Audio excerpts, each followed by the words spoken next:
Hello friends, my self Sandeep Pathak અને હું તમારા બધાનું સ્વાગત કરું છું તમારી પોતાની ચેનલ પાઠક કી પાઠશાલામાં। હવે લાસ્ટ લેક્ચરની અંદર સ્ટેટિસ્ટિક ધોરણ 11 ચેપ્ટર 2 માં આપણે જોઈ ગયા હતા કે માહિતીનું નિરૂપણ કેવી રીતે કરવામાં આવે છે। થોડુંક એનું રિવિઝન કરી લઈએ આપણે। તો માહિતીનું નિરૂપણ એટલે શું? તો આની આગળના ચેપ્ટરની અંદર આપણે માહિતીનું એકત્રીકરણ જોઈ ગયા હતા। માહિતીનું જે એકત્રીકરણ છે એ માહિતી ભેગી કેવી રીતે કરવાની એના વિશે હતું ચેપ્ટર 1 માં, બરાબર। બે પ્રકારની માહિતી આપણે જોઈ હતી, એક ગુણાત્મક માહિતી અને બીજી સંખ્યાત્મક માહિતી। તો ગુણાત્મક માહિતી અને સંખ્યાત્મક માહિતી જે બંને પ્રકારની માહિતી છે એ બંને માહિતી ને આપણે કેવી રીતે મેળવી શકીએ, બરાબર। એની અંદર આપણા જે ભણી રહ્યા છે એનું નામ છે આંકડા શાસ્ત્ર, એટલે આંકડાઓનું શાસ્ત્ર, અને એટલા માટે આપણે સંખ્યાત્મક માહિતીનો અહીંયા આગળ ઉપયોગ કર્યો હતો, બરાબર। તો આ ચેપ્ટરની શરૂઆતમાં આપણે જોયું હતું કે સંખ્યાત્મક માહિતીનો જ્યારે આપણે ઉપયોગ કરીએ છીએ એ માહિતી આપણે ઓલરેડી ચેપ્ટર 1 માં કેવી રીતે મેળવવાની એ જોઈ ગયા છે। હવે એ માહિતીને આપણે પહેલા સ્ટેપમાં વર્ગીકરણ કરવાની છે। વર્ગીકરણ કેવી રીતે કરવાની છે? તો વર્ગીકરણની અંદર બે વસ્તુ હતી, એક સતત અને એક અસતત। અસતત એટલે શું અને સતત માહિતીનું નિરૂપણ એટલે શું? તો જ્યારે કોઈ ચલ બે બોર્ડર આપેલી હોય, એટલે કે બે બિંદુઓ વચ્ચેની કોઈ કિંમત ધારણ કરી શકે કે જે તમે ગણી શકો, ઘરમાં બાળકોની સંખ્યા ગણી શકો, રોડ ઉપર થતા અકસ્માતોની સંખ્યા તમે ગણી શકો, રાઈટ। તો એવું જ્યારે તમે ગણી શકતા હોય ત્યારે એને અસતત, હું જે કહું છું એ ધ્યાનથી સાંભળજો, અસતત માહિતીનું નિરૂપણ કહેવામાં આવે છે। જ્યારે બે બોર્ડર આપી હોય અને એની વચ્ચે કોઈ પણ એક કિંમત ધારણ કરી શકે, બરાબર, જે કદાચ ગણી ન પણ શકાય, હું શબ્દ વાપરું છું કદાચ ગણી ન પણ શકાય, તો એને સતત આવૃત્તિ વિતરણ કહેવામાં આવે છે। એટલે કે એના માટે આપણે લઈએ કે દિવસ દરમિયાન જે તાપમાનનો વધારો ઘટાડો જોવા મળે છે એ તાપમાનનો વધારો ઘટાડો જે છે એ આપણું સતત આવૃત્તિ વિતરણ કહેવામાં આવે છે, બરાબર છે। ગણી શકાય, કારણ કે તાપમાનનો વધારો ઘટાડો ગણી ના શકાય, ગમે ત્યારે પ્લસ થાય, ગમે ત્યારે માઇનસ થાય, ગમે તે પોઈન્ટ્સમાં આવે જવાબ, બરાબર છે। તો એને આપણે એક્ઝેક્ટલી ગણી ન શકતા હોય એટલે એને સતત કહેવાય, અને ગણી શકીએ એટલે એને અસતત કહેવાય। ક્લિયર? આટલી ડેફિનેશન ત્યાં તમને ક્લિયર કરાવી હતી। ત્યાર પછી જે આપણે માહિતી મેળવીએ છીએ એનું જ્યારે નિરૂપણ કરીએ છીએ ત્યારે આપણી પાસે બે પદ્ધતિ છે। પહેલી પદ્ધતિ છે કે અવર્ગીકૃત માહિતી, એટલે વર્ગ પાડ્યા વગરની માહિતી, અને બીજી છે વર્ગીકૃત માહિતી। અવર્ગીકૃત માહિતી એ ધોરણ 9 ની અંદર તમે શીખી ગયા છો, એ જ રીતે આપણે એનું નિરૂપણ કર્યું હતું। એટલે કે તમને જે પણ સંખ્યાઓ આપી છે એ સંખ્યાઓના નંબરિંગ જોઈ લેવાના, એને એક કોષ્ટકમાં એ સંખ્યાઓ લખવાની, એની સામે એના આવૃત્તિ ચિહ્નો પાડવાના કે કેટલી વખત એનું રિપીટેશન થાય છે, અને ત્યારબાદ એને ટોટલ ગણી અને આવૃત્તિના કોષ્ટકમાં એને આપણે મૂકી દેવાની હોય છે, રાઈટ। તો ત્યાં સુધી આપણે જોયું હતું। ત્યાર પછી આપણે જોયા હતા વર્ગ, પરંતુ એનું ફરી એક વખત આજે આપણે આગળ જોઈશું, રિવિઝન કરીશું, બરાબર છે, કે શું હોય છે વર્ગ। તો ધારો કે આપણી પાસે અહીંયા આગળ એક માહિતી છે,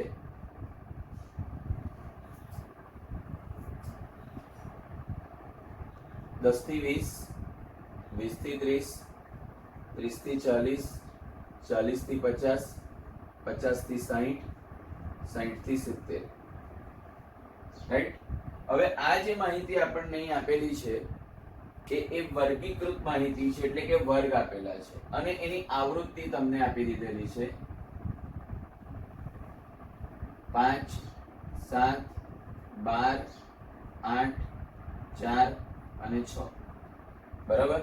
આ તમને એની આવૃત્તિનો મીનિંગ કે 10 થી 20 માં જે સંખ્યાઓ આવે છે એ કેટલી સંખ્યાઓ છે? તો કે 5 સંખ્યાઓ છે।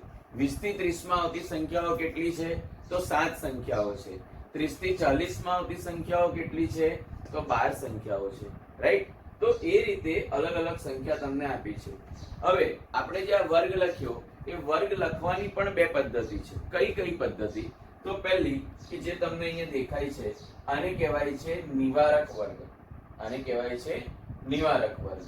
અને બીજા ધારો કે અહીંયા ગાડી હું લખું કે 10 થી 19, 20 થી 29, 30 થી 39, 40 થી 49, 50 થી 59 અને 60 થી 69, તો આને કહેવાય અનિવારક વર્ગ.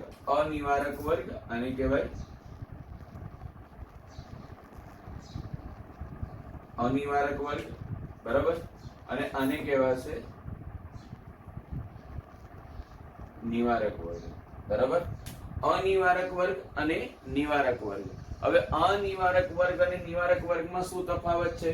તો બેટા જ્યાં ગાડી આપણે અહીંયા ગાડી એની ઉપલી સીમા એટલે કે ઉધ્વ સીમા, બરાબર. આના બે નામ છે, એને ઉપલી સીમા પણ કહે છે અને ઉધ્વ સીમા પણ કહે છે. તો આ જે ઉપલી સીમાએ જ્યાં કમ્પ્લીટ કર્યું ત્યાંથી જ તમે બેટા ચાલુ કરો છો. જ્યાં કમ્પ્લીટ કર્યું ત્યાંથી જ ચાલુ કરો છો તો એને કહેવામાં આવે છે નિવારક વર્ગ. 20 કમ્પ્લીટ થયું 20 જ ચાલુ થયું, 30 કમ્પ્લીટ થયું 30 જ ચાલુ થયું, 40 કમ્પ્લીટ થયું 40 જ ચાલુ થયું. જ્યાં કમ્પ્લીટ થાય ત્યાંથી જ બેટા ચાલુ કરીએ છીએ આપણે, તો એને કહેવામાં આવે છે નિવારક વર્ગ. અને જ્યાં ગાડી કમ્પ્લીટ કરીએ, બરાબર, ત્યાંથી ચાલુ ન થતું હોય તો એને કહેવામાં આવે છે અનિવારક વર્ગ. એને શું કહેવામાં આવે છે? અનિવારક વર્ગ. આપણે આગળ થોડુંક જોઈ ગયા છે, આનું રિવાઇઝ એટલે કરાવું છું કે આ બહુ મહત્વનું છે. ત્યાર પછી આની આગળ આપણને અહીંયા ગાડી આવૃત્તિ આપેલી છે અને આ વર્ગ આપેલા છે. વર્ગ ઉપરથી આટલી વસ્તુ આપણે સમજવાની રહે. એક તો વર્ગ લંબાઈ કોને કહેવાય, બીજું વર્ગ લંબાઈ પછી આવે મધ્ય કિંમત કોને કહેવાય, ત્રીજું ઉપલી સીમા એટલે કે ઉધ્વ સીમા અને નીચલી સીમા એટલે અધઃ સીમા, બરાબર. અધઃ એટલે નીચલી, ઉધ્વ એટલે ઉપલી. તો આ બે કેવી રીતે મેળવી શકાય, બરાબર. પાંચમું આવે છે કે વર્ગોની સંખ્યા કેવી રીતે લેવાની. છઠ્ઠું છે થી વધુ સંચય આવૃત્તિ અને થી ઓછા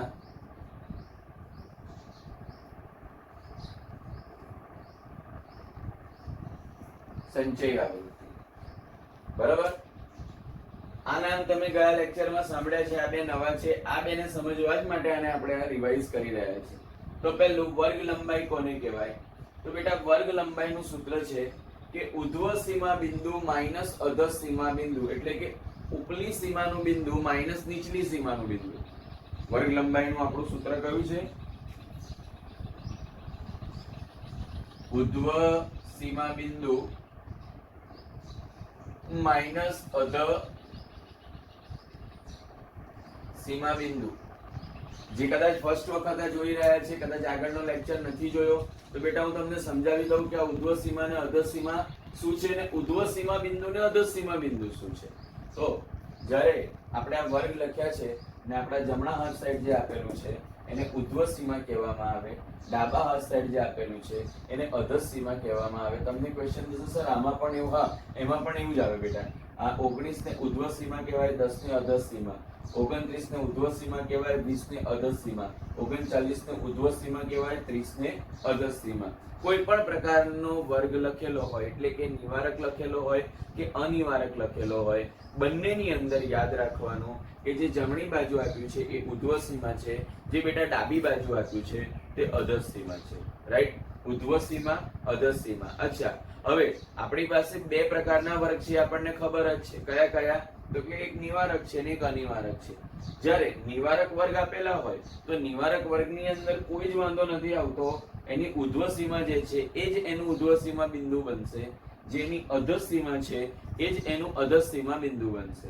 ઉધ્વ સીમા જે છે એ જ ઉધ્વ સીમા બિંદુ બનશે, જે અધઃ સીમા છે એ જ અધઃ સીમા બિંદુ બનશે. જઈ રહ્યો છું હું જે તમને કહી રહ્યો છું તે. શેમાં? નિવારકમાં. પરંતુ અનિવારકની અંદર તમારે જમણી બાજુ 0.5 વધારવાના અને ડાબી બાજુ 0.5 ઘટાડવાના. હું શું કહું છું? જમણી બાજુ 0.5 વધારવાના, ડાબી બાજુ 0.5 ઘટાડવાના. તમે કહેશો સર દરેકમાં? ના, દરેકમાં નહીં. 95% કેસમાં તમારે આવું જ આવશે, બરાબર? કદાચ 99% કેસમાં આવું આવશે, પણ એક કેસ એવો હશે કે જેની અંદર આવું નહીં આવે. અચ્છા, કેમ 0.5 વધારવાના, કેમ 0.5 ઘટાડવાના? બેટા કોઈ નથી કહેતી આવો, કોઈ કહેતું જ નથી આ વસ્તુ, બરાબર? કે આવું કરવાનું. હું તમને કહું છું, સાંભળો ધ્યાનથી. અહીંયા ગાડી 19 ને 20, આ 20 માંથી 19 માઇનસ કરો, કેટલા રહ્યા? 1 રહ્યો, રાઈટ? હવે 1 નું અડધું કરો, કેટલું આવ્યું? 0.5 આવ્યું. એટલા માટે અહીંયા ગાડી 0.5 વધારવાના અને 0.5 ઘટાડવાના. એટલે તમે ક્વેશ્ચન કરશો, સર ધારો કે આ બે ની વચ્ચે ડિસ્ટન્સ 2 નું હોય તો પણ 0.5? ના બેટા, જો બંનેની વચ્ચે, એટલે અહીંયા 21 થી ચાલુ થતું હોય ને અહીં 19 કમ્પ્લીટ થતું હોય તો બંને વચ્ચે ડિસ્ટન્સ કેટલું આવ્યું? 2 નું. એટલે 2/2 એટલે કેટલું આવ્યું? 1. એટલે આપણે જમણી બાજુ 1 વધારવાનો થાય અને પેલી બાજુ 1 ઘટાડવાનો થાય. ક્લિયર? ખ્યાલ આવી ગયો? ગમે એટલું ડિસ્ટન્સ હોય શું કરવાનું? ભાગ્યા 2. ક્લિયર એટલું? તો આપણને મળી જશે ઉધ્વ સીમા બિંદુ અને અધ સીમા બિંદુ, રાઈટ? તો ઉધ્વ સીમા બિંદુ અને અધ સીમા બિંદુ મેળવવા માટે, બરાબર, નિવારક હોય તો બેઠે બેઠું, અનિવારક હોય તો પર્ટિક્યુલર આ કેસમાં 0.5 ઓછા કરવાના, 0.5 વધારવાના. તો બેટા અહીંયા ગાડી આપણે ઉધ્વ સીમા બિંદુ ને અધ સીમા બિંદુ, આપણે એક એક્ઝામ્પલ અહીંનું લઈ લઈએ કે ધારો કે મારે ઉધ્વ સીમા બિંદુ ને અધ સીમા બિંદુ શોધવાના છે. કોના? 20 થી 30 ના. તો શું કરીશું? 30 - 20. 30 એ ઉધ્વ સીમા બિંદુ છે, શોધી કાઢ્યું. અધ સીમા બિંદુ 20 શોધી કાઢ્યું. હવે વર્ગ લંબાઈની વાત કરું તો 30 - 20. 30 - 20 આપણે કરીશું એટલે 30 - 20 આવશે 10, બરાબર? તો 30 - 20 એટલે 10. એ શું મળ્યું તમને? તમારી વર્ગ લંબાઈ મળે છે. એવી જ રીતે અહીંયા ગાડી 20 થી 29 ના કેસમાં આપણે વિચારીએ તો 29 ની અંદર 0.5 વધારવાનું છે અને 20 ની અંદર 0.5 ઘટાડવાનું છે, બરાબર છે?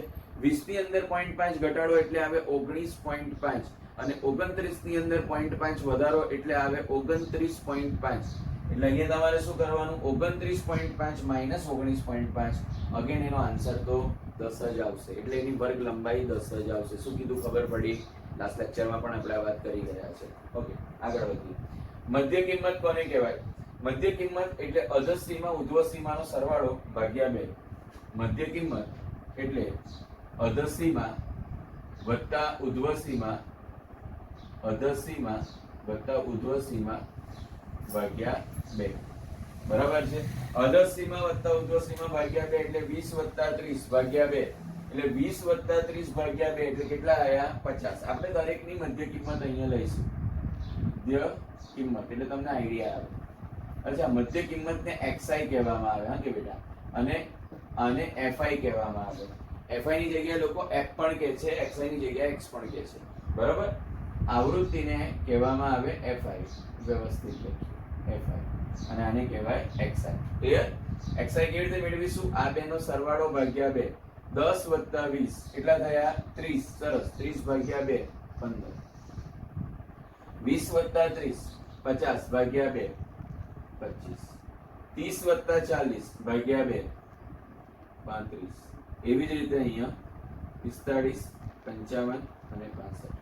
જો બેટા અહીંયા ગાડી તમે ધ્યાન આપશો તો દરેકમાં 10 નો વધારો થયો. હવે આ 10 નો જે વધારો થયો કેમ? એ તો કે અહીંયા વર્ગ લંબાઈ કેટલી છે? 10. અચ્છા, અને બીજું આ જે છે એ સમાન વર્ગ લંબાઈ વાળી માહિતી છે. તમે કહેશો સર સમાન વર્ગ લંબાઈ એટલે શું? તો બેટા સમાન વર્ગ લંબાઈ એટલે કે જેની અંદર વર્ગ લંબાઈ બદલાતી ન હોય. જેની અંદર વર્ગ લંબાઈ 10 છે તો 10 10 10 10 10 જ ચાલે છે. આનું કેવા બી દાખલા આવશે કે જેની અંદર વર્ગ લંબાઈ એક સરખી રહેતી નહીં હોય, વર્ગ લંબાઈ બદલાતી હશે. અને આ વસ્તુ તમે ધોરણ 10 માં જોઈ ગયા છો. મધ્ય કિંમત પણ જોઈ ગયા છો. મધ્યક શોધતી વખતે આપણે મધ્ય કિંમતનો ઉપયોગ કરતા હતા. યાદ આવ્યું? ઓકે, તો એ જ વસ્તુઓ છે. ઓકે, એટલે મધ્ય કિંમત xi બરાબર આ બેનો સરવાળો ભાગ્યા 2. આપણે અહીંયા ગાડી સુધી લખ્યું, બરાબર? હવે ઉપલી સીમા અને નીચલી સીમા એટલે કે ઉધ્વ સીમા અને અધ સીમા શોધવું છે. તો તમે કેવી રીતે કરી શકો? સમજો, ઉધ્વ સીમા અને અધ સીમા શોધવાનું છે. તો ઉધ્વ સીમા અને અધર સીમાનું સૂત્ર છે કે મધ્ય કિંમત વત્તા વર્ગ લંબાઈ છેદમાં 2 અને નીચલી સીમામાં મધ્ય કિંમત ઓછા વર્ગ લંબાઈ છેદમાં 2. બરાબર છે. ઉધ્વ સીમા એટલે મધ્ય કિંમત, જે પણ તમારી મધ્ય કિંમત આવે, જેમ કે અહીંયા ગાડી 35 આવી તો આપણે 35 લખ્યા, માઈનસ વર્ગ લંબાઈ કેટલી તો કે 10, 10 ભાગ્યા 5 એટલે 5. બરાબર છે. એટલે 35 માઈનસ 5 એટલે 30. એટલે આ નીચલી સીમા કેટલી છે 30. ખબર પડી? એટલે મધ્ય કિંમત ખબર હોય, વર્ગ લંબાઈ ખબર હોય તો તમે અધર સીમા અને ઉધ્વ સીમા પણ મેળવી શકો છો. ક્લિયર? એટલું જઈ રહ્યું છે. ફરી એક વખત. ઓકે. ઉપલી સીમા નીચલી સીમા બેટા ન ખબર પડે પૂછી લેજો. ઉપલી સીમા નીચલી સીમા માટે વર્ગ લંબાઈ આપણે આની ધારો કે 45 છે. હવે મારી પાસે આ આંકડો નથી, ત્યાં કેટલું હોવું જોઈએ, તો હું શું કરીશ, 45 માઈનસ વર્ગ લંબાઈ કેટલી છે ખબર છે 10, તો 10 ભાગ્યા 2 એટલે 5 આયા, તો 45 માઈનસ 5 એટલે અહીંયા ગાડી કેટલા આવશે, ઓટોમેટિકલી ખબર પડશે 40. તમે કહેશો સર એક ઉપલી સીમાનું ઉદાહરણ આપો. લઈ લઈએ બેટા. અહીં 45 આની વર્ગ મધ્ય કિંમત છે, 55 આની મધ્ય કિંમત છે. આ 55 જે મધ્ય કિંમત છે વત્તા વર્ગ લંબાઈ કેટલી 10, 10 ભાગ્યા 2 એટલે 5, 55 વત્તા 5 એટલે ઉપલી સીમા આવી ગઈ આપણી 60. ક્લિયર? ઓકે. તો આ રીતે કરવાનું છે. બીજી જે વર્ગોની સંખ્યા, આપણે લાસ્ટ લેક્ચરમાં વાત કરી છે કે કોઈ પણ દાખલો તમે ગણો ત્યાં વર્ગોની સંખ્યા બને ત્યાં સુધી 7 ની આજુબાજુ હોવી જોઈએ. બહુ વધારે કરશો થોડી તકલીફ પડે, પણ આવો કોઈ નિયમ નથી. તમે તમારી ધારો કે બહુ જ મોટી માહિતી હોય તો પછી આપણે 7 કરતા વધારે વર્ગ પણ અમુક વખતે લેવા પડતા હોય છે. પણ એક આઈડિયલી આપણે ગણીએ તો 7 ની આજુબાજુ તમે વર્ગ લો તો તમારો દાખલો ઇઝીલી પતી જાય અને તમને દેખાય પણ નાનો. બાકી શું છે કે ઘણા બધા વર્ગ લો તમે, 15-20 વર્ગ લઈ લો તો પછી એક ગણતરીના દ્રષ્ટિકોણથી થોડુંક આપણને અઘરું લાગે છે. એવું ન થવું જોઈએ. એટલા માટે આપણે વર્ગોની સંખ્યા, બરાબર છે, એ આપણે લિમિટમાં જ લઈશું. ક્લિયર? ઓકે. થી વધુ સંચય આવૃત્તિ ને થી ઓછા. હવે આ મેઇન ટોપિક આપણે શીખવાનો આવ્યો આજનો કે થી વધુ એટલે શું અને થી ઓછા એટલે શું. થી વધુ સંચય આવૃત્તિ, થી ઓછા સંચય આવૃત્તિ. બહુ ઈઝી છે બેટા, ફટાફટ શીખી જશો, કશું જ નથી, ખાલી ધ્યાન આપવાનું છે. તમે એમ બી હોશિયાર છો બધા, બરાબર છે. થી વધુ સંચય આવૃત્તિ. થી વધુ સંચય આવૃત્તિ એટલે શું કરવાનું કે અહીંયા ગાડી તમારે આનું ટોટલ મારી દેવાનું બેટા. એનું ટોટલ મારવાનું છે. 7 ને 5 ને 12, 12 ને 12 24, 24 ને 8 32, 32 ને 4 36, 36 ને 6 42. આ ટોટલ સંખ્યા n આવી ગઈ આપણી. કેટલી છે? 42 છે. બરાબર છે. ફરી એક વખત જોઈ લઈએ. 7 ને 5 12 ને 12 24, 24 ને 8 32, 32 ને 4 36, 36 ને 6 42. ઓકે, આપણું કમ્પ્લીટ છે. હવે થી વધુ સંચય આવૃત્તિ જ્યારે શોધવાની હોય ત્યારે થી વધુ સંચય આવૃત્તિ શોધવા માટે પહેલા બેટા જે ટોટલ આપ્યું છે એ ટોટલ તમારે ઉપર મૂકી દેવાનું. ટોટલ ઉપર મૂકી દેવાનું. કેટલું મૂક્યું? 42. બરાબર છે. ટોટલ તમારે ઉપર મૂકી દેવાનું અને ટોટલ જે તમારું હતું એ 42, 500, 1000, 100 જે બી આપ્યું હોય એ તમારે ઉપર મૂકી દેવાનું. પહેલું ટોટલ મૂકી દેવાનું. બરાબર છે. એટલે શું આવ્યું આપણું? 42. હવે શું કરવાનું છે બેટા? આવૃત્તિ પર ધ્યાન આપો. ધ્યાન અહીંયા બેટા, આવૃત્તિ પર ધ્યાન આપો. આ 42 આપ્યું છે, 42 માંથી 5 માઇનસ કરવાના. શેની અંદર? થી વધુમાં માઇનસ કરીને નીચે જવાનું. એટલે 42 માંથી 5 તમે માઇનસ કરશો એટલે તમારે કેટલા આવશે? 37. બરાબર છે. 37 માંથી 7 એની બાજુમાં જે આવે તે માઇનસ કરતું જવાનું, નીચે લખતું જવાનું. 37 માંથી 7 ગયા 30. બરાબર છે બેટા. ફરી એક વખત 42 માંથી આ 5 ગયા. આવૃત્તિ જોવાનું છે, મધ્ય કિંમત નથી જોવાની. 42 માંથી 5 ગયા 37, 37 માંથી 7 ગયા 30, 30 માંથી 12 ગયા 18, 18 માંથી 8 ગયા 10, 10 માંથી 4 ગયા 6, 6 માંથી 6 ગયા 0. યાદ રાખજો, અહીંયા ગાડી તમારું જે કમ્પ્લીટ થતું હશે એના કરતા એક આંકડો વધારે આવશે. બરોબર? કયું હતું આ? થી વધુ સંચય આવૃત્તિ. શું કરવાનું? પહેલા ટોટલ મૂકવાનું અને પછી 1 by 1 આવૃત્તિ જે છે એને માઇનસ કરતું જવાનું. 42 માઇનસ 5 કર્યા 37 માઇનસ 7 કર્યા 30 30 માઇનસ 12 કર્યા 18 18 માઇનસ 8 કર્યા 10 10 માઇનસ 4 કર્યા 6 6 માઇનસ 6 કર્યા 0. બેટા બહુ જ ઝડપથી અહીંયા ધ્યાન આપો, આપણે બીજા પર જઈ રહ્યા છીએ જેનું નામ છે થી ઓછા સંચય આવૃત્તિ. હવે થી ઓછા સંચય આવૃત્તિમાં શું કરવાનું છે કે આનાથી ઊંધું કરવાનું, પહેલા મૂકી દેવાનું 0, પહેલા શું મૂકી દેવાનો 0, અને હવે આમાં પ્લસ કરતું જવાનું, બરાબર. થી વધુમાં માઇનસ કરવાનું, થી ઓછામાં પ્લસ કરવાનું. કેવી રીતે? તો કે અહીંયા 0 આપ્યું છે, 0 વત્તા 5 વત્તા કરવાનું છે, પ્લસ કરવાનું છે, એડ કરવાનું છે, ઉમેરવાનું છે. 0 વત્તા 5 5, 5 વત્તા 7 12, બરાબર છે. હવે 12 વત્તા 12 24, 24 વત્તા 8 32, 32 વત્તા 4 36, 36 વત્તા 6 42. પડી ખબર? હા, એવું યાદ રાખજો કે તમે એવું વિચારો કે અહીંયા જેમ આવ્યું એને ઊંધું કરીને મૂકી દઈએ, તો ના, એવું નહીં થાય, બરાબર. હા, હોશિયારી વાપરવા નહીં જતા અહીંયા ગાડી કે કામ આપણે નથી કરવું, અહીં જે આવ્યું છે એને ઊંધું કરીને મૂકી દઈએ તો ખોટા પડશો.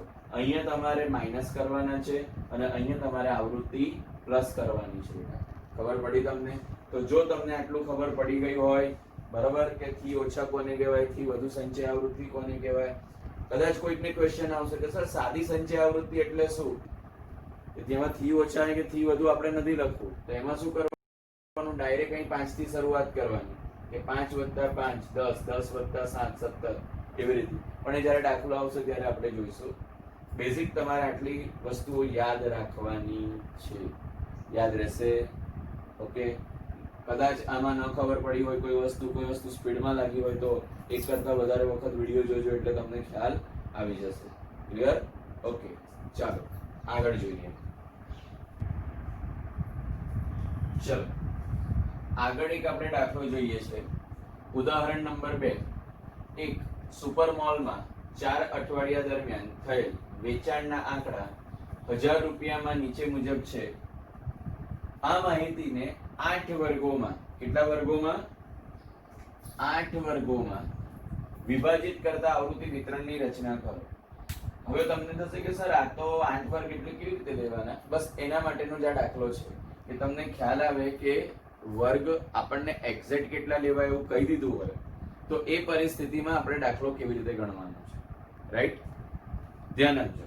ઉદાહરણ 2 ચોપડીનું છે, બરાબર. અહીં તમને થોડી કંઈક માહિતી આપેલી છે કે આટલી માહિતી છે.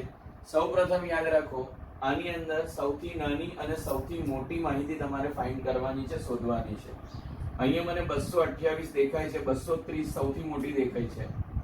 હવે એનાથી મોટી કંઈક હોય તો જોઈ લો. 230, 265, રાઈટ. ઓકે, એટલે આ 265 સૌથી મોટી માહિતી થઈ, બરાબર છે. અને સૌથી નાની માહિતી કઈ છે? 80. ઓકે, 80 જે છે તે સૌથી નાની માહિતી છે. એટલે આપણે અહીંયા ગાડી શોધીશું પહેલા વિસ્તાર range XH minus XL. XH કેટલા આવશે એના? તો કે 265 અને માઇનસ 80 સૌથી નાના એટલે 5, બરાબર. અહીંયા 16 માંથી 8 ગયા, 8 અને અહીંયા આવ્યો 1 એટલે કેટલો આવી એની રેન્જ? 185, બરાબર. આ થયો એનો R. હવે આપણા માટે ક્વેશ્ચન છે કે આપણને 8 વર્ગ કીધા છે એટલે વર્ગોની જે સંખ્યા હોય એ વર્ગોની સંખ્યાને k કહેવામાં આવે. વર્ગોની સંખ્યાને શું કહેવામાં આવે છે? k. તો k કેટલા કીધા છે આપણને? 8 છે. k બરાબર. હવે આપણે મેળવવાનું છે કે વિભાજિત કરતા આવૃત્તિ વિતરણની રચના કરવાની છે. આપણે આવૃત્તિ વિતરણ પછી લઈએ છીએ. એ પહેલા અહીંયા ગાડી આપણે લખીશું કે વર્ગ લંબાઈ કેટલી લેવાશે. તો વર્ગ લંબાઈ ને આપણે કહીએ છીએ c. c નું સૂત્ર છે r/k. c નું સૂત્ર શું છે? r/k. એટલે 185 ભાગ્યા 8. 8 દુ 16, 2 વધ્યા 25 થયા, 8 તારી 24, 1 વધ્યો 10 થયા, 8 એકા 8, 2 વધ્યા 20 થયા, 8 દુ 16 મીન્સ 23.12 સમથિંગ કંઈક આવે છે.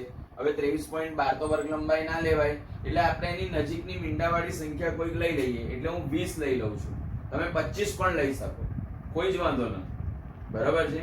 એની નજીકની સંખ્યા લેવાની ધારો કે આપણે એવું વિચારીએ કે આપણે 25 લઈ લેવી છે, બરાબર, નજીકની છે એટલે. હવે આપણે અહીંયા બનાવવાના વર્ગ, પછી આવશે આવૃત્તિ ચિહ્નો અને પછી આવશે આવૃત્તિ ચિહ્નો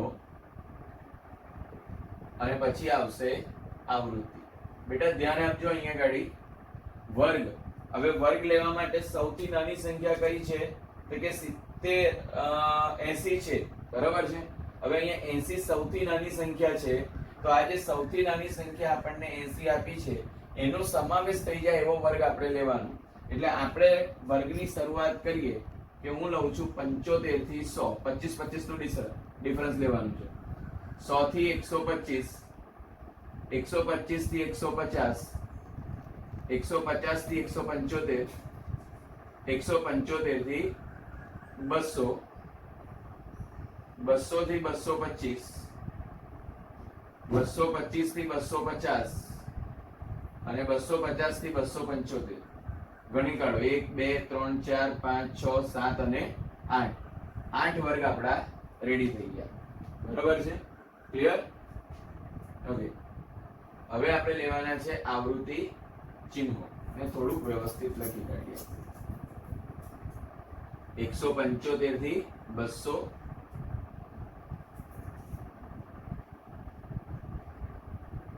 200 થી 225,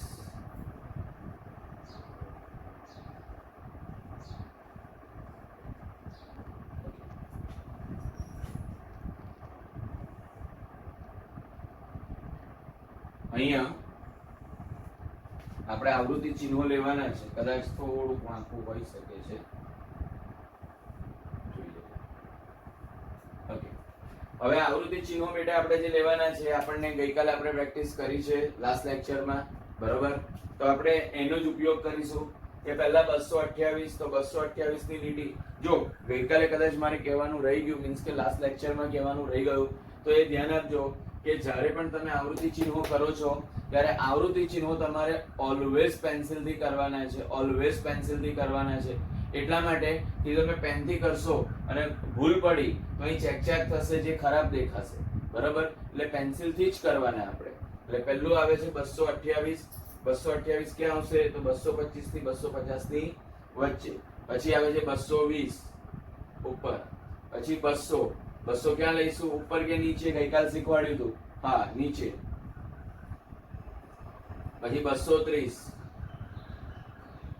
પછી આવે છે 125, બરાબર? પછી આવે છે 130, પછી આવે છે 128, પછી આવે છે 135, પછી આવે છે 100, 80, 120, 127. હવે 4 આવે એટલે પાંચમું આડું લેવાનું, બરાબર? એ તો આપણને ખબર છે.